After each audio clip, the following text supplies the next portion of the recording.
రెండోది ఒకరోజు చిత్తూరులోనే పాదయాత్ర చేస్తే లాస్ట్ విలేజ్ అయిపోయింది. అక్కడ ప్రజలతో మాట్లాడాను. లాస్ట్ వెళ్తుంటే ఒక తల్లి కూర్చుని బోండాలు వేస్తుంది. ఆ రోజు ఇంకా ఆకలి వేసింది. కూర్చుని తల్లితో పక్కనే స్టూల్ వేసి కూర్చున్నా వేడివేడిగా బోండాలు వేస్తాను నీకు అని వేసింది. మాట్లాడుతాను ఆఫ్ ద రికార్డ్. ఇప్పుడు కెమెరా కూడా లేదు, నో ఆడియో రికార్డ్. సో ఆమెను ఒకటి అడిగా, తల్లి మీరు ప్రభుత్వం నుంచి ఏం ఆశిస్తున్నారు నాకు కొంచెం చెప్పండి అన్నాను. అప్పుడు ఆమె అనింది, 30 సంవత్సరాల నుంచి నేను ఇక్కడనే కూర్చొని బోండాలు వేస్తున్నా. రూపాయి నేను సేవ్ చేసి బిడ్డల్ని బాగా చదివించిన. 2 కొడుకులు, వాళ్ళు బాగా చదువుకున్నారు, ఉద్యోగాలు లేవు. సో నాకు మీరేం చేయాల్సిన అవసరం, నేను నా బతుకుతా, కానీ 2 బిడ్డలకు ఉద్యోగాలు వచ్చేటట్టు చెయ్యి, అది చేయి చాలు నాకు.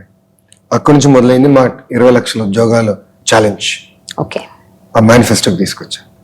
సో ఈ 2 ఫండమెంటలీ నన్ను మూవ్ చేసినాయి. లోకేష్, వాట్ వెంట్ రాంగ్ అని మీరు అనుకుంటున్నారు? అంటే everything cannot happen in just a period of 4-5 years. 2014 మీ గవర్నమెంట్ ఉన్నప్పుడు అప్పుడు ఏమి చేయలేకపోయారా ఇవన్నీ? Why it went so unnoticed? And ఇప్పుడు 2019 జగన్ గవర్నమెంట్ వచ్చిన, వైఎస్ఆర్సీపీ గవర్నమెంట్ వచ్చిన ఈ 5 ఏళ్లలోనే ఇవన్నీ వచ్చాయంటారా?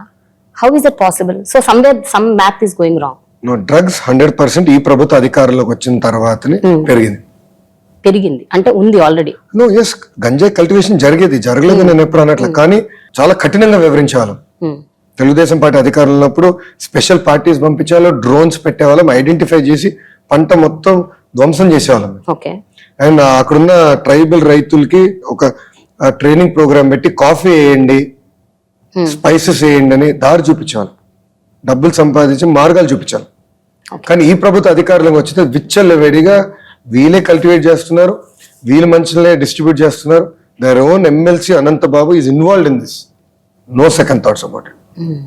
ఉద్యోగాలు అంటారా, తెలుగుదేశం ప్రభుత్వ అధికారంలో ఉన్నప్పుడు 6 లక్షల మందికి ప్రైవేట్ రంగంలో ఉద్యోగాలు కల్పించాం. 32,000 ప్రభుత్వ పోస్టులు మేము భర్తీ చేశాం. కానీ నాకు అర్థమైంది అది సరిపోలేదు, ఇంకా చేయాలి. మూడోది, ప్రచార యుద్ధంలో మేము వెనుకబడ్డాం.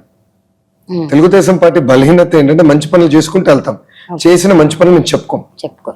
అది మాకున్న బలహీనత. దానివల్ల 2019లో అంత మెజారిటీతో మేము ఓడిపోవాల్సి వచ్చింది. 226 రోజులు నేను పాదయాత్ర చేశాను, 3,132 కిలోమీటర్లు నడిచా. ఏ ఒక్కరు వచ్చి మీరేం చేశారని అడిగే పరిస్థితి లేదు.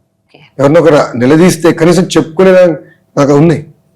అరే, పెన్షన్ ఇంత పెంచాం, ఇన్ని పరిశ్రమలు తీసుకొచ్చాం, మీ గ్రామంలో ఇంత ఖర్చు పెట్టాం, ఇన్ని రోడ్లు వేసామని చెప్పుకున్నాం.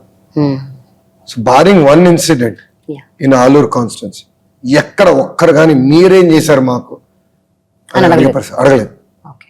సో ప్రజలు కేవలం ఒక్క అవకాశం, పాపతి కష్టపడ్డాడు, నడిచాడు, ఇద్దాంలో ఒక అవకాశం ఇచ్చారు. Public are repenting today. Okay,